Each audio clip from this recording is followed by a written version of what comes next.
Bonjour à tous. Moi, je suis très contente de revenir en région Rhône-Alpes, puisque c'est là que j'ai commencé mes études il y a déjà très longtemps, avec une maîtrise de recherche en biologie et physiologie végétale. Donc, je reviens un petit peu sur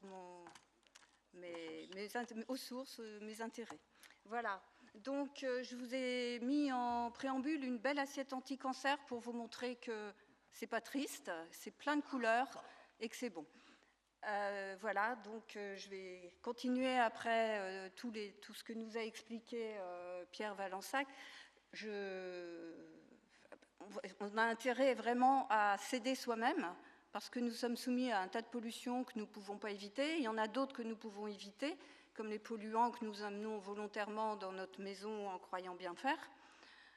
Mais donc on va essayer de voir un petit peu ce qu'on peut faire pour compenser tout ça, parce que l'être humain est quand même drôlement résistant pour passer à travers tout ça. Donc, on va parler nutrition pour un petit peu aborder comment justement se protéger du cancer, mais qui dit cancer dit aussi protection contre les autres maladies cardiovasculaires, arthrose, etc. Alors, l'état des lieux, là, on retombe dans le pessimisme, puisque selon les chercheurs du monde, les chercheurs français, un Français sur deux sera touché. Il y a des chercheurs qui sont un petit peu plus optimistes, qui disent qu'il n'y en aura qu'un sur trois. Donc, on va tous être touchés, soit pour soi-même, soit pour un proche. Hop, j'étais trop vite. Non, c'est ça. Alors, essayons de voir un petit peu ce qu'on peut faire. Donc, au niveau des origines, les origines du cancer, ce schéma vous montre que 30% des cancers sont dus au tabac. Donc, voilà, chacun, ça peut gérer ça. Après, encore plus important, la mauvaise alimentation. 35%, plus d'un cancer sur 3 est en lien direct avec l'alimentation.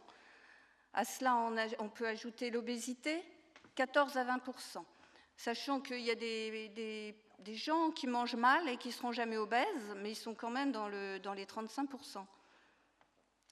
Après, nous avons les infections, auxquelles on ne peut pas échapper, mais si on a des bonnes conditions de vie, on lutte mieux contre les infections, donc on se protège également. 7%, on évalue que 7% sont dus aux pollutions et aux radiations. Ça, à mon avis, c'est des estimations. Je crois qu'on pourra en mettre un peu plus. Et 5 à 10% sont dus aux gènes que nous avons hérités. Alors nous allons voir comment une cellule devient potentiellement cancéreuse. Alors, parce que là, nous sommes au niveau de la cellule, parce que c'est quoi un cancer? C'est l'accumulation de cellules qui se sont dédifférenciées et qui ont une croissance anarchique. Alors, ça ne se fait pas comme ça, donc on a vu tous les facteurs environnementaux qui pouvaient interagir. Donc la pollution, je ne vais pas y revenir. Les virus parasites, les gènes hérités, donc il y a Mariana qui va nous en parler tout à l'heure.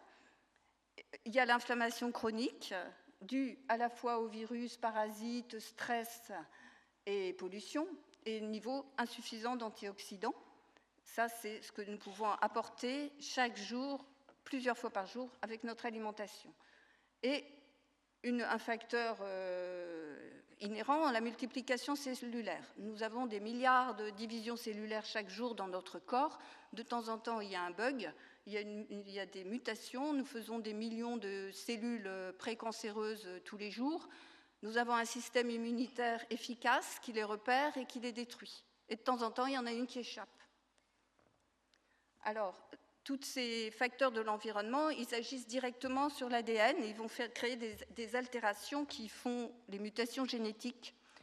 Ces mutations génétiques apportent une dérégulation cellulaire et notamment une dérégulation très importante au bout d'un certain temps d'évolution, même assez rapidement. La cellule cancéreuse fonctionne différemment au niveau métabolique d'une cellule saine. Elle fonctionne en système anaérobie. Donc on va voir tout à l'heure ce que ça veut dire. Après, les cellules cancéreuses, à partir d'une certaine taille, elles sont capables de se diviser en petits amas. Et à partir d'un certain moment, il faut qu'elles se vascularisent et qu'elles se branchent sur notre réseau sanguin pour pouvoir croître et se développer. Et les cellules cancéreuses aussi expriment des marqueurs cellulaires spécifiques, synthétisent des marqueurs cellulaires spécifiques qui vont être la cible des traitements. Et cette cible, ces marqueurs leur donnent un avantage de survie, les empêchent souvent de mourir alors qu'elles devraient mourir. Au bout d'un certain temps, une cellule doit mourir, c'est le phénomène d'apoptose. Donc là, elles échappent, elles deviennent immortelles. Et tout ça s'accroît de façon anarchique. Alors, qu'est-ce qu'on peut faire? Donc, on voit qu'on a des millions de cellules cancéreuses, donc il faut combattre quand le cancer est vulnérable. Et ça se passe, on a une grande période, puisqu'entre la première mutation et l'apparition d'une microtumeur détectable, qui fait la taille de l'ongle du petit doigt, il se passe de 1 à 40 ans. 1 an, c'est pour les grosses irradiations massives, et puis 40 ans, c'est le quotidien, l'altération quotidienne de notre santé. Donc, pendant cette période, on peut faire vraiment beaucoup de choses. Alors, comment ça se fait qu'on s'est intéressé aux aliments pour se dire, tiens, ça pourrait peut-être protéger du cancer? C'est parce qu'on s'est aperçu qu'à travers le monde, l'incidence du cancer n'était pas la même à âge égal et pour une population similaire. Donc, il y a beaucoup moins de cancers dans le pourtour méditerranéen, toujours en comparant des individus comparables, en Chine, dans certaines régions de Chine et au Japon. Et qu'est-ce qu'on trouve dans ces 4 régimes? Si on regarde, je ne sais pas si vous arrivez à lire, mais il y a les crucifères. Les crucifères, c'est toute la famille des choux et bien d'autres. Il y a les épices et beaucoup d'autres. Il y a les aliacées avec l'ail. On retrouve ça un petit peu dans les 4 zones, les 5 zones où il y a moins de cancer. Donc les chercheurs se sont dit, tiens, on va regarder un petit peu ce qui se passe dans ces fruits, légumes. Et ils ont trouvé des molécules similaires dont je vais parler tout à l'heure. Donc, on voit que la nutrition, c'est vraiment essentiel en prévention primaire, au cours des traitements conventionnels de référence et pour éviter les rechutes. Alors, on va d'abord tordre le cou au glucose parce que c'est vraiment un pourvoyeur de développement du cancer et c'est un problème dans notre société. Je ne sais pas si vous vous souvenez de l'assiette anti-cancer la première diapo. La part des glucides dans notre alimentation, elle était relativement faible. Or, dans notre quotidien, c'est énorme. Donc le glucose, c'est le sucre qu'on trouve dans les sodas, le sucre qu'on rajoute dans son café, mais c'est aussi tous les aliments qui finissent en ose. Quand on mange des aliments préparés, il y a plein d'additifs qui se terminent en ose pour donner un petit peu de goût, un petit peu de renforceur de goût. Donc c'est aussi les pommes de terre, c'est aussi le pain blanc. J'en oublie d'autres, mais bon, voilà. Donc, pourquoi le glucose a une telle importance dans le cancer? Voilà, ce schéma simplifié, c'est pour vous expliquer ce qui se passe. Une cellule saine, elle va capter le glucose par la glycolyse, elle va le transformer en pyruvate qui va rentrer dans la mitochondrie. La mitochondrie, c'est cette espèce de radiateur là, en bas en bleu. Donc les mitochondries, par la respiration, à partir du pyruvate, vont nous fabriquer l'ATP. L'ATP, c'est l'essence c'est notre essence, c'est ce qui nous permet d'avoir d'avoir de l'énergie et de rouler, si on compare à une voiture. C'est indispensable. Sans ATP, il n'y a pas de fonction cellulaire sans ATP.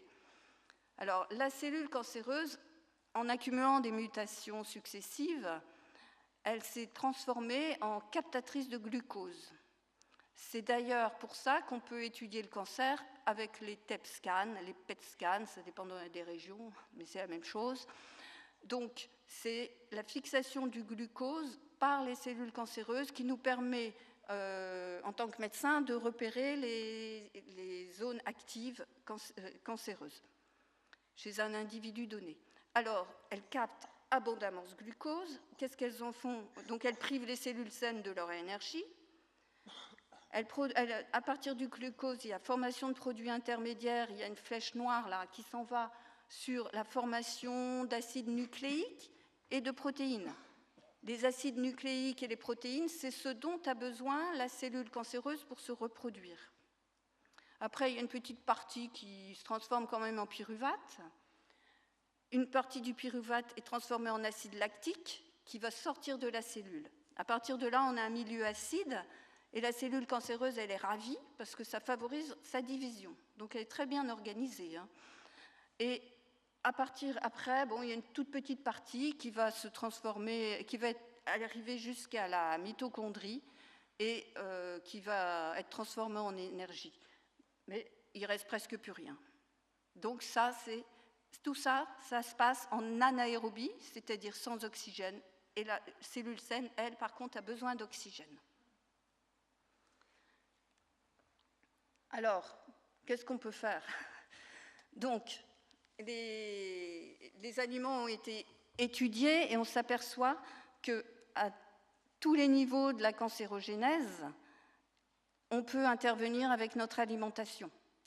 On peut réduire le potentiel cancérigène des polluants dont nous a parlé Pierre. Bon, le mieux, c'est de ne pas être confronté à ces polluants, mais comme des fois on ne peut pas faire autrement, il faut trouver le moyen de les éliminer avant que ces polluants ne pénètrent dans la cellule.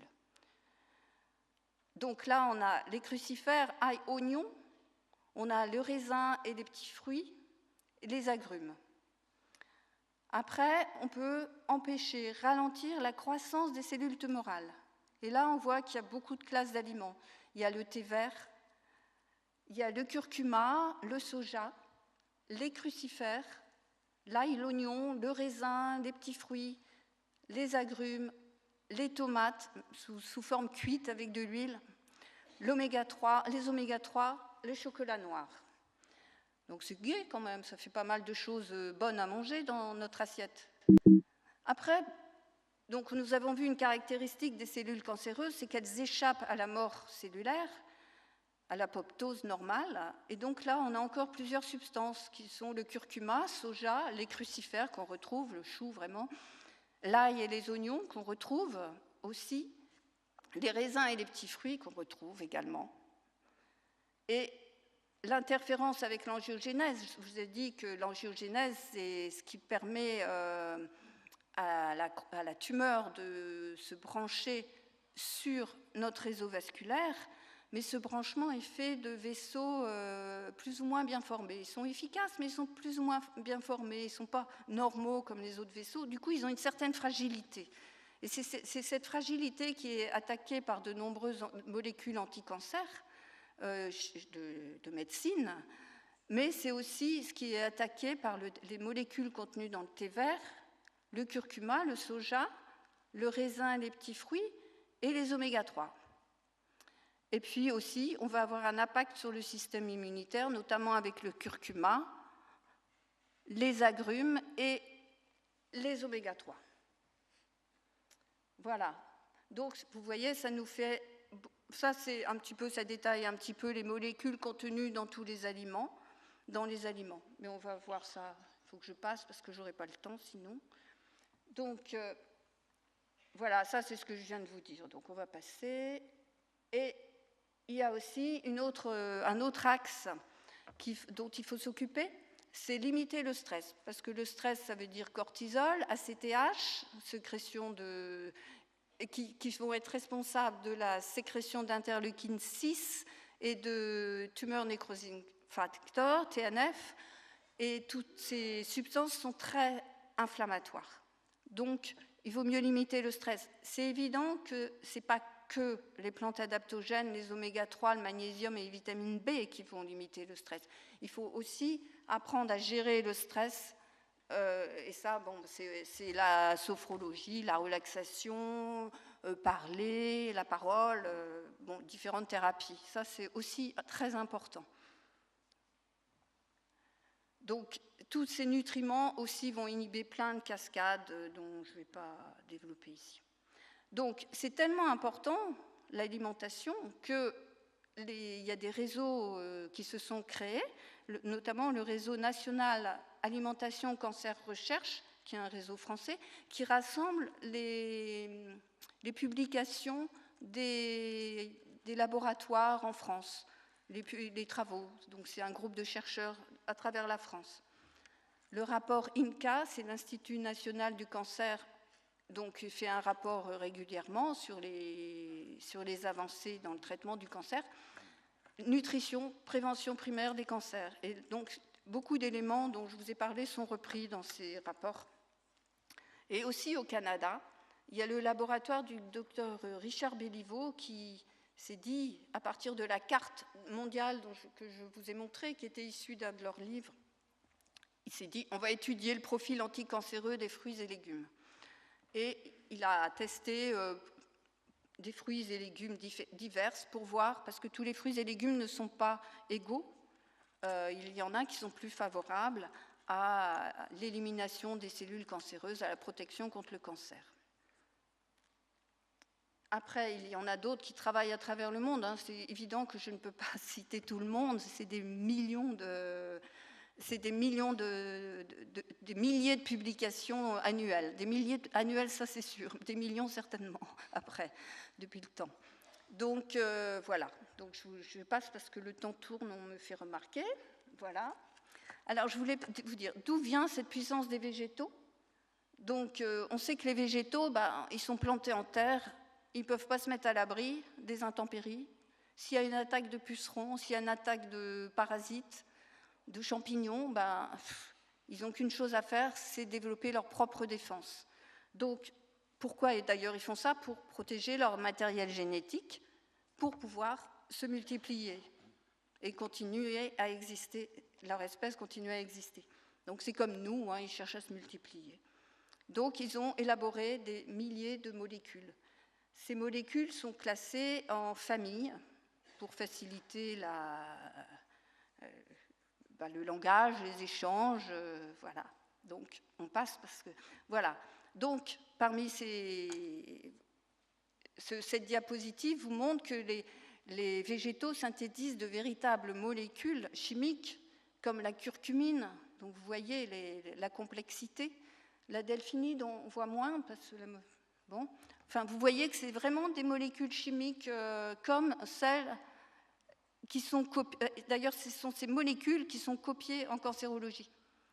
Par exemple, le Taxol, qui est issu de l'IF, la vincristine, qui est issue de la pervenche de Madagascar, et bien d'autres. Et c'est des copies de ces molécules de synthèse.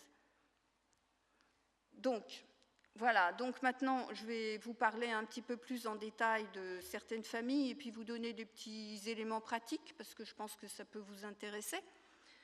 Donc, les choux, vous avez vu sur les schémas précédents, hein, je pense que c'est les plus doués des légumes pour contrôler l'apparition et le développement du cancer. Alors, faut-il en consommer beaucoup? Donc, des études ont montré, des études... avec un grand nombre de personnes, qu'une consommation de 5 portions ou plus par semaine est corrélée à une diminution de l'incidence du cancer de la vessie, sein, poumon, estomac, côlon, rectum, prostate. C'est ceux qui ont été étudiés. 3 à 4 portions, ça suffit à éliminer la formation des polypes du côlon. Alors vous dites, manger du chou 5 fois par semaine, comment on peut faire? Alors ça, c'est les composés du chou, mais je ne sais pas si j'ai trop le temps de développer. Non, c'est moi qui ai ça, vous ne l'avez pas. Donc, il y a 2 composés essentiels dans le chou, les isothiocyanates et l'indel-3-carbinol. Donc, la star des choux, c'est le brocoli. C'est elle qui amène le plus de sulforaphane.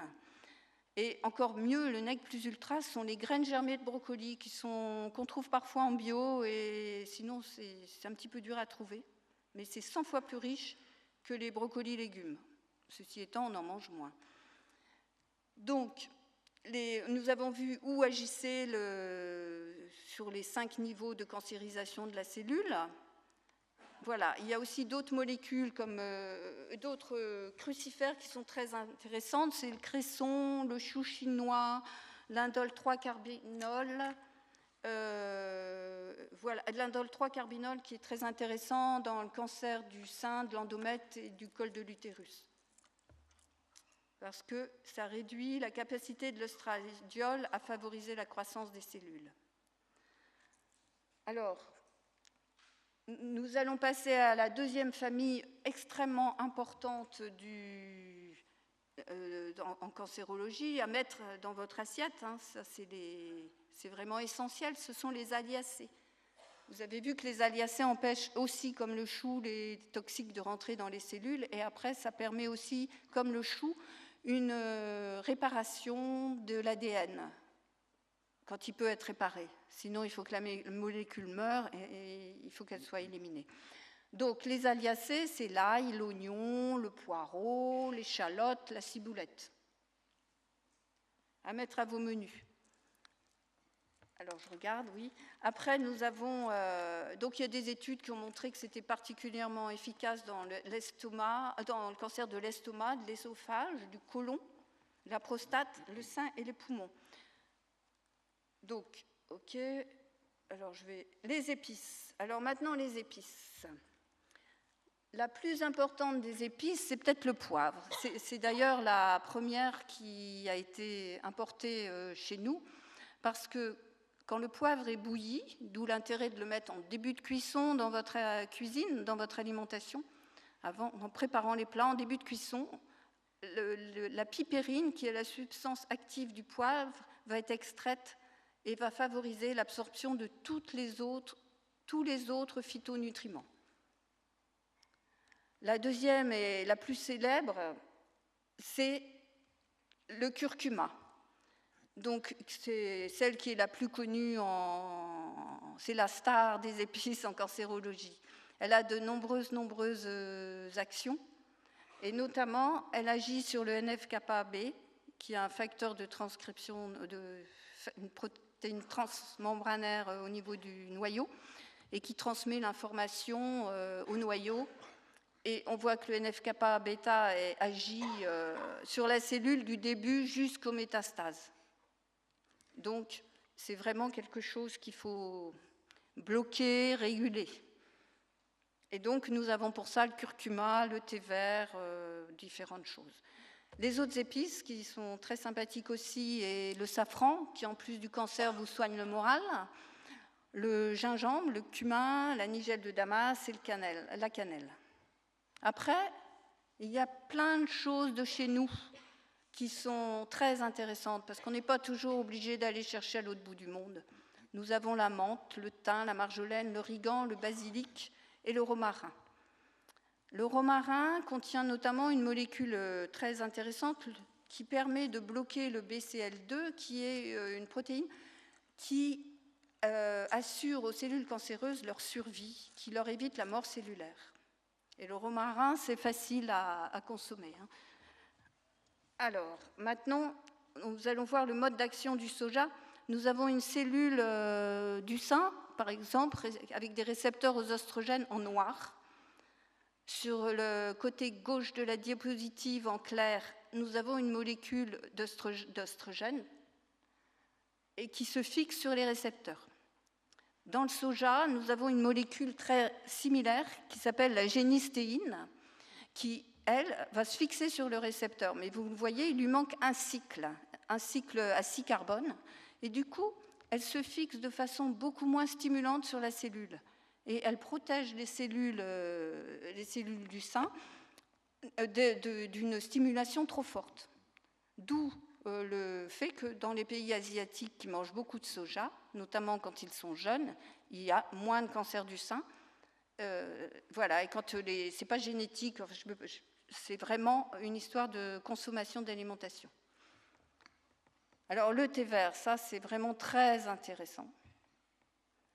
Donc il a un grand potentiel anti-cancer. On a vu qu'il agit à plusieurs niveaux tout à l'heure. La plus connue, c'est épigallocatechine galate. Voilà. Alors là, c'est pour vous montrer l'intérêt d'associer les aliments entre eux. La monodiète, c'est la petite pyramide à gauche. On fait que du thé, une certaine variété de thé. La deuxième, c'est une autre variété de thé qui est un petit peu plus efficace. Après, on met du thé Earl Grey. Le thé Earl Grey, c'est une association de thé et de bergamote. On voit que l'efficacité augmente. Et après, en bleu, la pyramide bleue, c'est un mélange de deux thés, le sencha, celui qui est en vert, et plus le premier.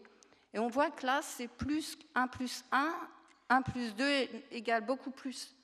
Enfin, le sencha plus le premier, là, le pearl jasmine, les deux ensemble font beaucoup plus que... ça fait 1 plus 1 égale plus que 2, en tous les cas. Voilà, c'est pas très clair. Après, l'importance des fruits rouges. Alors, les fruits rouges, on les cite beaucoup, parce que, d'abord, ils sont très riches en antioxydants, mais c'est aussi pour leur capacité à réguler la vascularisation dans le cancer. Donc, le chocolat, donc ça, c'est plutôt sympathique aussi. Donc, du chocolat de qualité, hein, vous regardez bien la composition, il faut quand même que le premier ingrédient dans votre tablette soit du chocolat et pas autre chose. Et après, vous voyez là, il faut qu'il y ait 60% de pâte de cacao pour pas qu'il soit trop sucré non plus. Et on peut manger 20 grammes, donc c'est pas mal. Donc, il est riche en catéchine comme dans le thé vert et en proanthocyanidine. Alors là, c'est des aliments qu'on n'a pas l'habitude de manger en Europe, les algues, ou très peu. Ça dépend des régions peut-être, mais ça vient doucement. Ce schéma est très important parce qu'il montre l'activité d'une algue sur la croissance des cellules cancéreuses de la prostate. En blanc, il n'y a pas d'ajout, il n'y a rien du tout. Là, en jaune clair, c'est le maïs qu'on a ajouté, aucun effet. Là, on commence à rajouter du bêta-carotène. On voit que la croissance est diminuée. De 100%, elle passe à 75%. On ajoute du lycopène de la tomate. Donc le lycopène de la tomate fait baisser encore la croissance des cellules cancéreuses.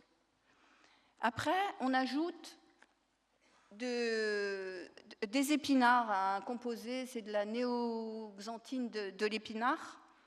Eh bien, c'est pas mal efficace quand même, parce qu'il n'y a plus que 25% de croissance. Donc ça, on en a chez nous. Et si on veut encore être plus efficace, on peut rajouter de la fucoxanthine, qui est issue des algues, manger des algues riches en fucoxanthine. Alors là, on va faire des recherches pour...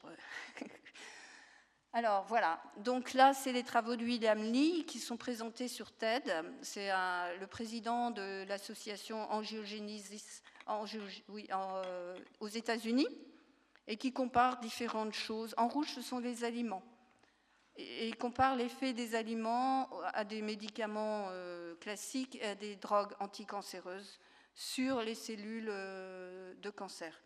On voit que ce qui est en rouge, ce sont les aliments. On voit que beaucoup d'aliments dont je vous ai parlé sont en rouge. Oui, je dépasse mon temps, donc je voulais... Voilà, donc si, celle-là, j'y tiens vraiment, parce que quand on est sous traitement contre un cancer, qu'est-ce qu'on peut faire? Il y a des choses qu'on peut faire, il vaut mieux en discuter, se renseigner avant.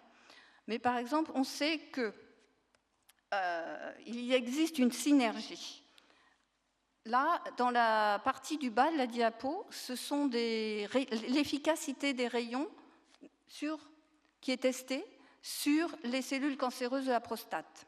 On s'aperçoit que la croissance des cellules, là, c'est la colonne de gauche, elle est de 100% si on ne fait rien.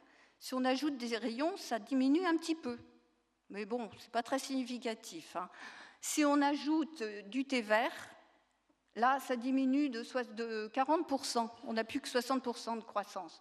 Et si on ajoute au thé vert les rayons et la curcumine, eh ben, c'est la petite colonne de vert. La croissance, elle est quand même très nettement diminuée. Voilà.